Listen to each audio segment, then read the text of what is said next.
We watched the people rebuild the altar before the walls. Worship came before security. Sacrifice came before structure.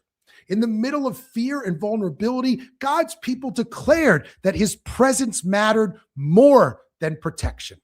Ezra taught us that true restoration always begins with worship, especially when life still feels unfinished.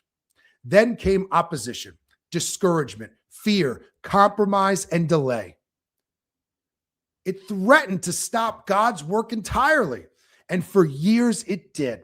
Ezra shows us that obedience does not eliminate resistance, but resistance does not cancel God's calling. When the work stalled, God spoke again through his word delivered by prophets. God reignited obedience and restored courage. The rebuilding resumed not because of circumstances changed, but because hearts did.